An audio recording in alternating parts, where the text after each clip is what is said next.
Nagaan koo hunda keessaniif bakka jirtanitti haa baay'atu jecha ani beekidha Marvel Waayistuu biirraa amma immoo kana isinii qabadhee dhufe history paartii isa jaaffaa the Eastern Equation isa jedhudha.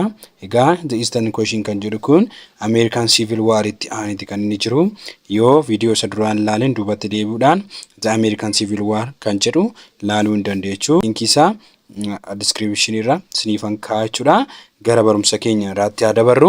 The Eastern Equation mean what would happen on the Ottoman Empire in the Balkan and the Eastern as Ottoman power decline. Egaa Eastern Equation kan jennu gaafii warra bahaati yookaan gaafii warra bahaa kan jedhamu kuni maalidhaan wal qabata yoo jenne Ottoman Empire kan jedhamtu tuni olaantummaa guddaa Balkan state yookaan biyyoota Balkan kanneen jedhaman kan akka Austro-Hungary Austria kan akka Pershiyaa fa'aa irratti olaantummaa qabdi turte eenyuun Ottoman Empire. Ottoman Empire dadhabuun Ottoman Empire yookaan immoo tuyyuu humni aangoo Ottoman Empire kufuu isaatu Balkan maali jedhama Eastern Equation jedhama. Sababiin kufaatii Ottoman Poweriti jechuudha. Gaafiin kun Ottoman Empire Balkan state keessatti iddoo Balkan jedhamutti yookaan biyyoota Balkan jedhaman irratti maali ta'uu isaati dadhabuu isaati gaafichi jechuudha.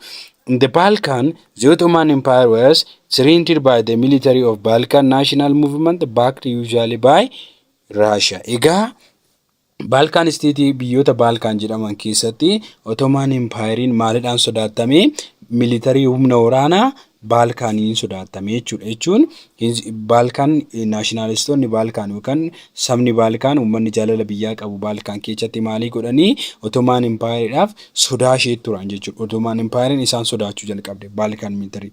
Maaliif isaan movementii kan isaan adeemsisanii movementiin kun maalii ta'uudha bilisa ba'uudha biyya of dandeechi ijaarratanii jiraachuu barbaadu warri Balkan state kan ammoo eenyutu gargaaraa baakdi godhe eenyutu gargaaraa Raashiyaa jechuudha. Raashiyaan isaan gargaartee warra Balkan kana bukkee dhaabbattee maalii gooti akka isaan Ottoman Empire irratti ka'anii Ottoman Empire ofirraa kuffisaniif gargaaraa turte jechuudha. In particularly the Eastern Equation was an issue of political and economical instability in the Ottoman Empire from the 18th to early 20th century. Egaa walumaa galatti Eastern Equation kan jedhamee waamamu kuni rakkoo politikaalii fi economically tasgabbii dhabuu economiin tasgabbii dhabuu politikaan tasgabbii dhabuu echati Ottoman Empire keessatti jechuudha. Ottoman Empire keessatti politikaan tasgabbii dhabuu fi economiin tasgabbii dhabuudha. Kan jaarraa meeqaffaa jaarraa 20ffaa fi jaarraa 18ffaa fi jaarraa 20ffaa jidduutti kan ture rakkoo kufaatii politically fi economically isa kanaadha jechuudha. Echa keessatti Ottoman Empire keessatti. Moreover, it is one the main case of the subsequently strategic competition and the political consideration of the European great power in the region. Kanarraa kan darbe immoo xiyyeeffannoon isaanii guddaan main case inni guddaan immoo biyyoonni Awurooppaanota aangoo gurguddaa qaban kan akka Britain kan akka Faranj kunniin maalii qabaachuu isaaniitiin wal dorgommii fi political strategy qabaachuu isaaniiti. Maal gochuudhaaf iddoo Balkan state kana iddoo Ottoman Turkiidhaan qabame kana yookaan Ottoman Empire qabame kana maalii gochuudhaaf qabachuudhaaf politically competition keessa jiraachuu wal dorgommii strategy wal dorgommii keessa jiraachuu fi politikaalii kiyya ta'a jedhanii boundary sana qabachuudhaaf barbaadu biyyoota Awurooppaa gurguddoota biyyoota Awurooppaati jechuudha. Naannoo sana irratti kan ture keeziin inni guddaan. At the collapse of Ottoman Empire, approached the European power engaged in the power struggle of safeguard their military strategy and commercial interest in the Ottoman dominance. Ama erga Ottoman kuftee yookaan Ottoman Turkiin Ottoman Empire erga kufteen booddee biyyoonni Awurooppaanota gurguddoonni Awurooppaanota maalii jalqabanii engage jechuu yookaan itti hirmaachuu jalqaban. Maal gochuudhaaf safeguard their military interest qabu interest military isaanii qabu humna waraanaa isaanii achitti bulfachuudhaaf safeguard gochuudhaaf yookaan immoo to'achuu barbaadanii lammaffaa immoo commercial interest qabu jechuun daldala iddoo daldalaa gochuudhaaf bakkee sana Balkan state sana Ottoman Empire bakkee qabatte sana maalii gochuudhaaf irratti commercial gochuudhaaf fi military isaanii immoo achitti olaantummaa isaanii argachiifachuudhaaf power struggle keessa galanii jechuudha. Biyyoonni Awurooppaa maal barbaadu Ottoman Empire bakka sana kaatee deemtee maalii gochuu ofii isaaniitti bakka sanatti military isaanii buufachuudhaan sirna daldalaa achirratti gaggeessuudhaaf waraana keessa seenanii jechuudha Awurooppaanonni. The decline of Ottoman Empire benefited Empire Russia. On the other hand, Austria-Hungary and the United Kingdom demand the empire preserving of being in their best interest. Amma Ottoman Empire kufuun kan Ottoman Empire dadhabuunsaa eenyu fayyadee tokkoffaa irratti Empire Russia fayyade. Russia maal barbaade iddoo Ottoman Turkiin qabatte kana barbaade. Gama birootiin immoo Austria-Hungareenis iddoo kana barbaade. United Kingdom kan jedhamtu immoo kan Briteenis maali barbaade iddoo sanatti Empire mataa ishii preserve gochuudhaan iddoo sana maali gochuu qabattee interest ishii galmaan gaachuu barbaade jechuudha. Briteenis hin barbaade, Austria-Hungareenis hin barbaade, Ottoman bakka Ottoman sana eenyutu barbaada kan biraa Russia jechuudha. Russian keessattuu biyyoota san warra waraanaaf kan biyyoota Balkan sanuyyuu maal goote moraalii akkasumas militariinis gargaaraata kan isheen turte jechuudha. In the 1870s, the hardship of the Ottoman had increased. Their treason was immense, and they faced insecurity not only Herzegovina and Bulgaria, but also Serbia and Montenegro. Egaa yeroo kanatti Ottoman hojiitti itti dabalame jechuudha. Hojiin itti dabalame maaliif biyyoota kaawwan biyyoota isheen bulchitu duwwaa odoon taane kan akka Batolso Serbia and Montenegronis maali ta'anii itti dabalamanii bilisa ba'uudhaaf rakkoo guddaa eenyudhaa ta'anii turanii Ottoman Turkiidha yookaan Ottoman Empire ta'anii turanii jechuudha. However, the Ottoman Empire managed to crush the insurgent in Austria August 1876. Yaa ta'u garuu waraanni kun irratti haasa'anamu biyyoonni biroo immoo irratti fincila kaasanii malee bara 1876tti isa kana manage gochuu dandeecheerti jechuudha. On the other hand, Russia now intended the entirely conflict on side of the rebels using numerous Ottoman attacks against the rebellion population earth and excuse. Amma maal goote Russian immoo taktika kana fayyadamuudhaan gama harka biraatiin waraana kanatti seentee jechuudha. Eenyu gargaaruudhaan warra rebel ta'an warra Balkan state gargaaruudhaan Ottoman Turkiidhaaf immoo faallaa ta'uudhaan maalitti seentee isheenis waraanatti seentee jechuudha. Rebel akka isaan ta'an akka faccii fincila kaasan yookaan akka populationiin maali keessa galu waraana keessa galu kakaasaa turte jechuudha Russian Ottoman Turkiitti. In April 1877 Russia declared war against the Ottoman Empire. Egaa bara 1877tti Russian Ottoman Empire irratti maali bante waraana bante jechuudha. Waraana bante bara 1877. It had effectively secured Austrian neutrality with the richest agreement of June 1876, under which Ottoman territory captured during the war will be partitioned between the Russian and Austro-Hungary Empire, with the latter obtained Bosnia and Herzegovina. Egaa yeroo kana Austria neutrality kan jedhamutu jira.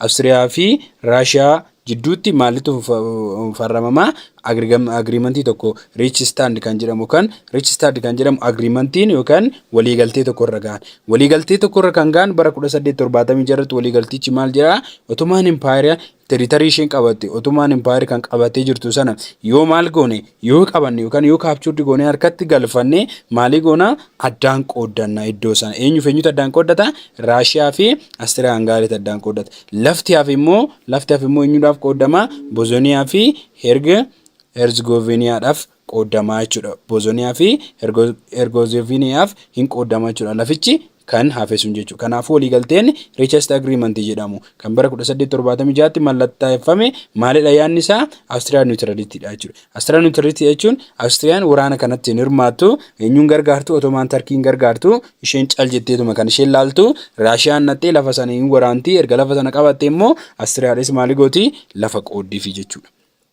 Britain did not involve itself in the conflict. Yeroo kana Britain officially itti hirmaanne ture waraanatti maalin goone involving goone yaa ta'u garuu however when Russia turned the conquered Constantinople now in Istanbul Britain urged Austria and German to ally with the against Russia. Britain yoomidha kan ishee waraanatti seentu Russian lafa Constantinople jedhamtu New Istanbul jedhamtu yookaan Byzantine Empire kan jennu sana yeroo laaltanii Constantinople yookaan Istanbul kana Turkiin erga qabateen booda Byzantine Empire sun maalitti jijjiiramte Constantinople yookaan New Istanbul itti jijjiiramte. Egaa lafa Constantinople jedhamtu kana yeroo Russian qabachuudhaaf sodaachistu sana conquered gochuudhaaf sodaachistu sana Britain maali goote Austria fi Germany walii galuudhaan wal gargaaruudhaan eenyutu akka waraanan Raashiyaa akka waraanan kakaafte jechuudha. Sababii waraana seenuudha waraana Balkan State kana seenuudha Britain maalidha jechuudha. Kun Istanbul eenyudhaan sodaatamuudha Raashiidhaan sodaatamuu isheetii jechuudha. Russia negotiated peace through the Treaty of San Stefano 3 March 1878, which established independence for Romania, Serbia and Montenegro, autonomy for Bulgaria, reform in Bosnia and Herzegovina, the ceding of Dobruja and a part of Armenia, and large indemnity to Russia. Amma maali ta'ee yeroo kanatti Russian waliigaltee negotiate gochuudhaan mallattoo tokko mallatteechan. Inni mallattoon kun immoo Treaty of San Stefano jedhama. San Stefano kan jedhamu kuni yeroo sana biyyoota achi keessa jiraniif maalii gochuudha tokko Romaniyaadhaa fi Sarbiyaa akkasumas Montenegroodhaaf independence kennu. Independence jechuun biyyoota of danda'anii dhaabbatan ta'anii kan kennameef eenyudha Romaniyaa, Sarbiyaa fi Montenegroodhaaf. Autonomy for Bulgaria. Bulgaariyaan immoo of dandeechee akka ishiin jiraattu kennuufi. Reform irra deebitee akka ijaaraman eenyuun Bosnia fi Herzegovinaan akka irra deebi'anii ijaaraman taasisuudha. Dobruja fi part of Armenia immoo eenyu kennuudha. Isaan kunniin eenyuudhaa kennamanii Raashiyaa kennamanii jechuudha. Inni kun Treaty of San Stefano jedhama jechuudha. This will give Russia great influence in the southern eastern Europe as it could dominate the newly independent state. Kun immoo Russiaadhaa fi opportunity guddaadha yookaan chaansii guddaadha. Maal akka gootuuf biyyoota south eastern keessa jiran Europe south eastern keessa jiran akka barbaadetti dominate akka gootu ishee gargaara jechuudha. Biyyoota new independent ta'anii of danda'anii kan dhaabbatan haarota akka isheen influence gootuuf akka isheen dominate gootuuf dandeessisee jira jechuudha. Eenyu Russia. However, the reduced advantage to Russia, the great power, especially Britain, insist on the through the revision of the Treaty of San Stefano. Egaa erga kana ta'een booddee advantage ishee kana bu'aa Raashiyaan argattu kana hir'isuudhaaf biyyoonni Europe keessattuu biyyoonni gurguddoota Europe especially Britain maal godhanii yaada tokko fidan irra deebi'u Treaty of San Stefano kan jedhamu sana maalii gochuu irra deebi'anii yaadicha kana maalii mallattoo birooti jijjiiranii jechuudha irra deebi'anii. At the Treaty of Berlin on June 13, 1870, the boundary of the new state were adjusted in the Ottoman Empire favor. Amma maalii godhanii Berlin conference yookaan Berlin Treaty kan jedhamutu jira. Bara 1878tti kan gaggeeffame. Boundary'n lafoonni haaraa qabaman lafoonni haaraan Ottoman Empire jala turan adjust haa ta'anii. Eenyuudhaaf favorii Ottoman Empire. Ottoman Empire akka minute Ottoman Empire akka gargaaruu danda'utti maalii haa ta'anii adjust haa ta'an jedhaniitu irra deebi'ame jechuudha. Eenyutu irra deebi'ee Treaty of San Stefano kan jedhamutu Treaty of Berlin irra deebi'ee jechuudha.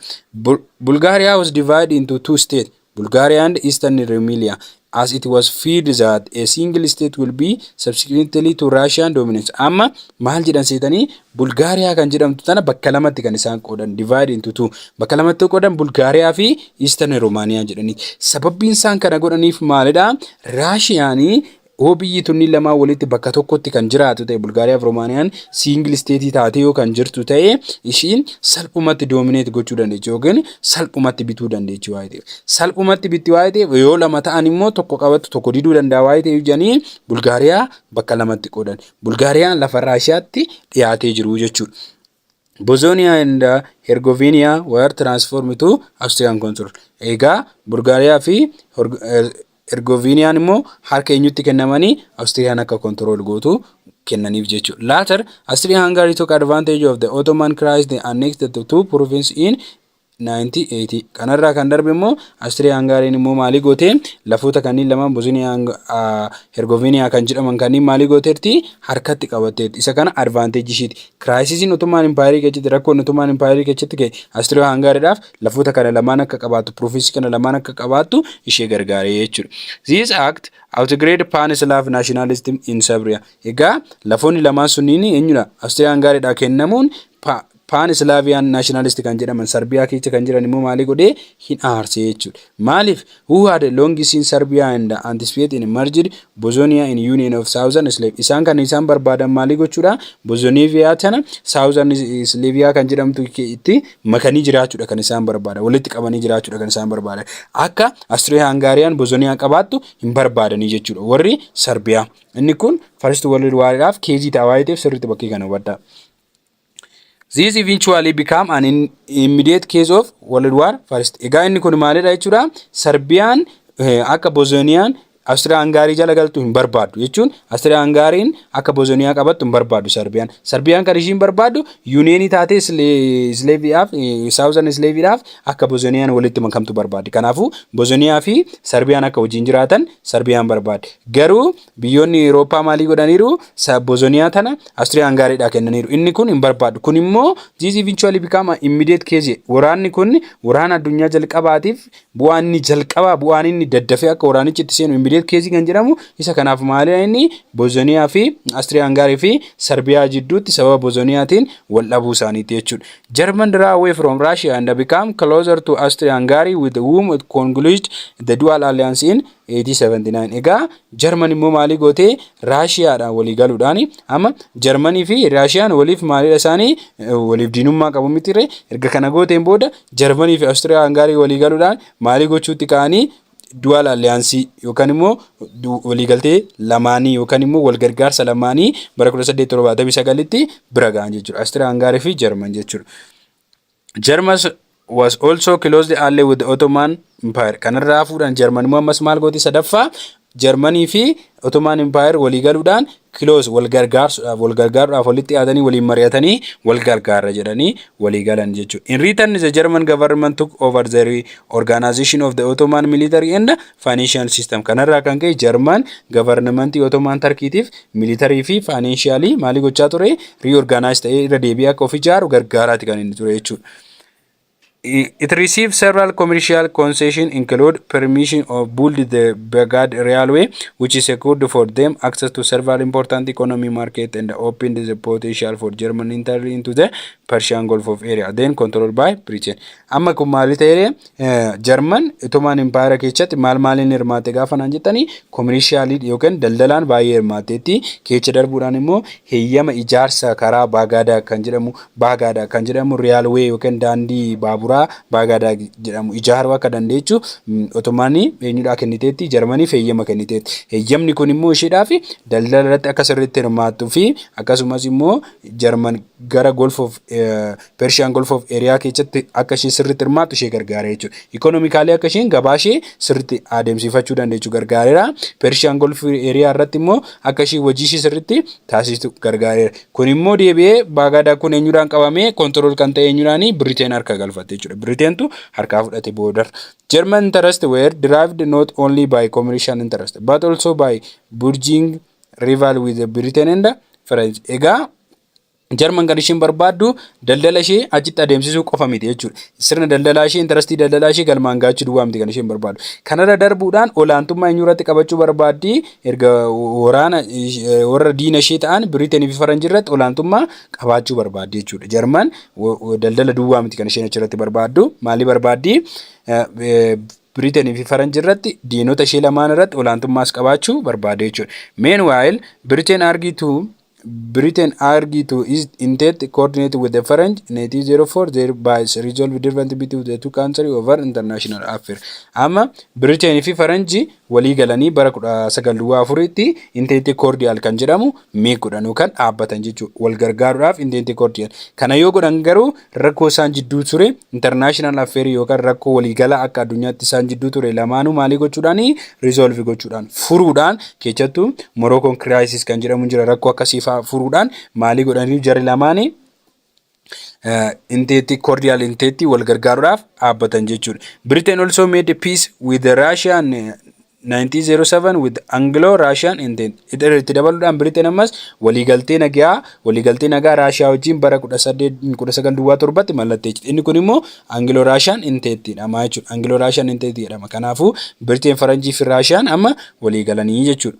Balkan Wars. Egaa Balkan War kan jedhamu kun immoo waraana Balkan keessatti taasifamedha. The Balkan War, two successive military conflicts took place in Balkan Peninsula in 1912 and 1930 that derived the Ottoman Empire of all its remaining territory in Europe except part of Thrace and the city of Anderlop. Amma Balkan War kan jedhamu kun waraana lama walitti fufaa taasifamedha Balkan State keessatti.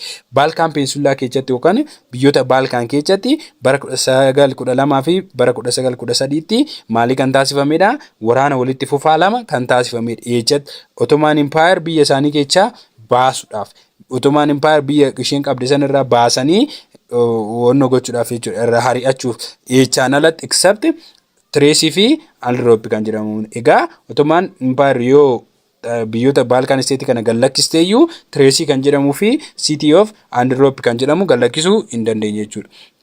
The first Balkan War. Balkan Warin bakka lama gurguddaatti qoodama. Inni jalqabaa Balkan Warii maalii taasisuudha? Ottoman Turkey ofirraa hari'uudhaaf yookaan Ottoman Empire ofirraa rukutuudhaaf biyyoonni Balkan taasisanidha. Sakandii immoo biyyootumti Balkan walii isaaniitiin kan wal lolanidha. The first Balkan War ilaallu. Began in Balkan when Serbia, Montenegro, Bulgaria and Greece joined forces to attack the Ottoman Empire. Egaa Balkan biyyoota Balkan keessatti Serbiyaan, Montenegroon, Bulgaariyaa fi Greek walii galanii maalii yeroo itti go'anii humna isaanii cimsachuudhaan humna walitti makameen Ottoman Empire ofirraa hari'uudhaaf yeroo isaan itti waraanaatti seenan first Balkan War jedhama. Kun nationalismiidhaan bilisa ba'uudhaaf Ottoman jalaa jechuudha. By the early 20th century, Bulgaria, Greece, Montenegro and Serbia had achieved independence from the Ottoman Empire. Egaa bara jaarraa 20ffaa keessa Bulgaariyaan, Greeciin, Montenegro fi Serbiyaan maalii godhaniiru independence isaanii Ottoman Empire harkaa fudhataniiru jechuudha. Biyyoota of danda'anii dhaabbatan, biyyoota ofiin of jiraachisuu danda'an, mootummaa mataa isaanii qaban ta'uu danda'aniiru jechuudha. But a large element of their ethnic population remain under Ottoman. Yaa ta'u garuu biyyoonni lammii isaanii, sabni isaanii, afaan isaanii kan dubbatan, aadaa isaanii kan qaban biyyoota Bulgaariyaa, Greek, Montenegro, Serbiyaa independence yaa argatan malee baay'een isaanii harka eenyutti hafanii Ottoman Empire warri jalatti hafanii turan jechuudha. In 1912 the country formed the Balkan League with Russian support to take Macedonia away from Turkey. Erga bara 1912tti biyyoonni Balkan State kun maalii liigii mataa isaanii Balkan League kan jedhu established godhatan, form godhatan, ijaarratan. Balkan League kun eenyudhaan kan inni gargaaramu? Raashiyaadhaan gargaarama. Raashiyaatu support godha. Financially, militarily kan gargaaru Balkan League kan eenyudha? Raashiyaadha. Raashiyaan immoo Macedonia kan jedhamtu tana harka Turkiitii fuutee Balkaniidhaaf kennuu dandeecheerti jechuudha. Balkan Leagueidhaaf kennuu dandeecheerti. Harka eenyutii fuutee? Harka warra Turkey fuudhuudhaan jechuudha. The first Balkan War began October 8, 1912 and the Balkan Ally were soon victory. Amma first Balkan War kan jedhamu kan inni jalqabe October 8 bara 1912. Erga inni jalqabeen booddee Balkan Ally wal gargaaruudhaan warri Balkan State Balkan keessa jiran kun mo'icha argachuu danda'aniiru jechuudha. Mo'icha argachuu danda'aniiru. The Turkey collapse was so complete that an armistice were signed on December 3, 1912. Egaa Turkey maali taate kufteetti erga isheen kufaatiin ishee mirkanaa'een booddee wanna xumuruudhaaf jechuun waraana xumuruudhaaf maalii godhanii sign godhan mallattoo mallatteessan October December 3 1912 walii galtee mallatteessan jechuudha. Walii galtee waraana dhaabu erga Turkey kufteen booddee. The peace conference began in London, but after the coup d'etat by the young Turkey in Constantinople in January 1890, war was the Ottoman continued. Egaa bara peace conference jechuun konferensiin nageenyaa London keessatti odoo gaggeeffamee ture. Inni kun nagaa buusuudhaaf yookaan waraana dhaabuudhaaf jenneera miti dura erga inni gaggeeffameen booda sirni fonqolcha mootii eechatti gaggeeffama Constantinople keessatti yookaan Turkey keessatti gaggeeffama. Yungi Turkey kan jedhamutu aangoo qabate yookaan eenyuun kubdeetaan gaggeeffameeti. Kubdeetaan erga gaggeeffameen booda Young Turkey kan jedhamu namni kun aangoo qabate jechuudha Constantinople keessatti. Erga inni bara 1913 qabateen booda waraana dhaabu Turkiin kufuun qabdu jedhee maalitti deebi'ee waraanichi ammas itti fufee jechuudha. Deebi'ee kubdeetaadhaan booda mootiin warra Turkii erga kufeen booda mootiin haaraan kun immoo waraanichi itti fufuu qaba nuyi moona jedhee itti seenee jechuudha. Again the alliance were victory. Aluyaan fell to the Greek and Alrep the Bulgaria. Amma maali ta'ee yeroo kanatti victory'n ammas warra alliance warra walii galanii Balkaanonni walii galanii ammas mo'icha argatan. Aluyaan fell kan jedhamu immoo Greek fi Alrep mo'ichatti Aluyaan namni jedhamu kun hin dadhabee kasaan booda sana booda maali ta'ee Greek fi Alrep immoo Bulgaariyaadhaaf kennamanii jechuudha. Under the peace treaty signed in London of May 13, 1930, Ottoman Empire lost almost all of its remaining European territory, include all of Macedonia and Albania. Egaa peace treaty erga Londonitti mallattaa'een booddee maali ta'ee Ottoman Turkey lafoota duraan harkaa qabdu sana kan Eurooppaa keessaa qabdu sana muluu maalii gooteetti lost gooteetti update jechuudha. Itti dabalatee eenyu Macedonia fi Albaniyaas maalii gooteetti update jechuudha. Treaty kanaan booddee irraa fudhatameera jechuudha. Albanian independence was insisted upon by the European power and Macedonia was to be divided among Balkan alliance. Egaa Albaniyaadhaaf biyya Albaniyaa tan erga Turkey irraa fudhanii independence kennaniif biyya of dandeechi akka taatu kennaniif eenyuun Eurooppiyaan biyyoonni Eurooppaa deebisanii Makedoniyaa kan jedhamtu tan ammoo Baalkaanii yookaan biyyoota Baalkaaniif warroota Baalkaanii waraanatti seenisaniif addaan qoqqoodanii jechuudha. Kan qoqqoodamte Makedoniyaadha. Kan immoo independence argatte yeroo kana Albeeniyaadha jechuudha. The second Balkan War. The second Balkan War kan jedhamu kun maalidha Balkan keessatti erga isaan Tarkii kuffisaniin boodee biyya biroo qabachuudhaaf walii isaaniitiif Balkan Statein kan wal lolan jechuudha. Walii isaaniitiif wal lolan. Erupted when the Balkan Alliance, Serbia, Greeks and the Bulgaria quarreled among themselves over the partition of their consequent in Macedonia. Kanaafuu biyyoonni Europe keessatti argaman kan akka Serbia, Greek fi Bulgaria walii isaanii themselves isaanii yeroo maalii partition gochuudhaaf iddoo qabame Macedonia addaan qoqqoodachuudhaaf Macedonia irratti iddoo wal lola sana yeroo wal lola sanatu second Balkan War jedhama. Kanaafuu keesiin second Balkan War fi keesii first Balkan War garagara. Second Balkan War irratti kan isaan wal lolan lafa qabamte Macedonia tana maalii gochuu irratti addaan qoqqoodachuu kan partition gochuu irratti jechuudha.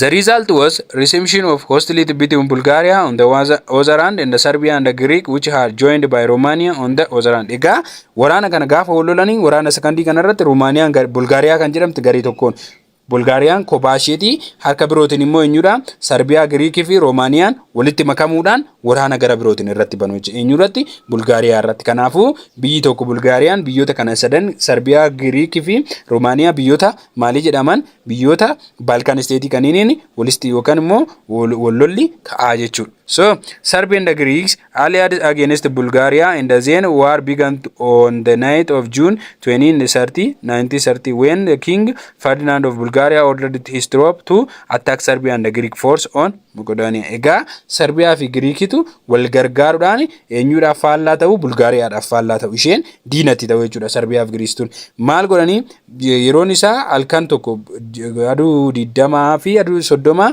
bara 1913tti kan inni taasifamedha. Isa kana kan fide eenyuun Ferdinand of Bulgaria namichi mootiin Ferdinand kun jedhamu kun kan Bulgaariyaati. Uumamaa waraana isaa yookaan immoo warra waraana irratti hirmaatan kana kakaasuudhaan Serbiyaa fi Giriik attach goona maal akka nu godhan Macedonia akka ganuu lakkisaniif Macedonia akka nu kennaniif jedheetu Giriik fi Serbiyaa attach gochuudhaaf King Ferdinand kun maali godhaa ofii isaati jechuudha kan jalqabu kan Bulgaariyaa kana jechuudha. Serbia and the Greek force were later joined by Romania to attack Bulgaria. Walitti makaman kan Serbiyaa fi Giriik immoo walitti makamuudhaan eenyuudha Romaaniyaa walitti makamuun sadi ta'uudhaan Bulgaariyaa attack godhan jechuudha Bulgaariyaa irratti kan. Ottoman Empire also attacked Bulgaria and advanced threats again and Europe. Kanarraa ka'uun Ottoman Empire yeroo kana humna godhachuudhaan Bulgaariyaan dadhabdeetti garasii nama garee sadii yookaan biyyoota sadii waraanaa jiru. Ottoman Empire illee ishee dadhabde tana Bulgaariyaa tana irratti ka'uudhaan harkaa fudhatte jechuudha. Threesii fi Europe jechuudha. Europe fi Threesii harkaa fudhatte.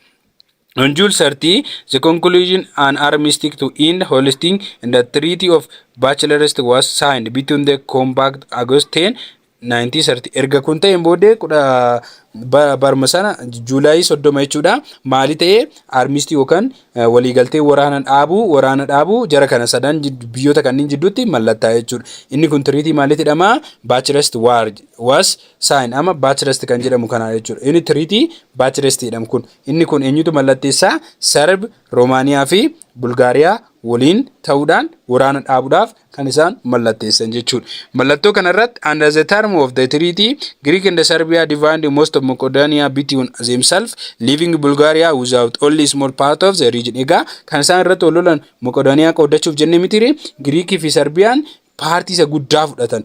Paartii isa guddaa ofii isaaniitii kan fudhatan addaan qoqqoodatanii most paartii ishee kanarraa kanaaf only small party immoo paartii ishee xiqqoo kan eenyu kan Macedonia ishee xiqqoo Bulgaariyaa kennan jechuudha. Bulgaariyaa maal argatte xiqqoo paartii xiqqoo isheeti kan isheen argatte.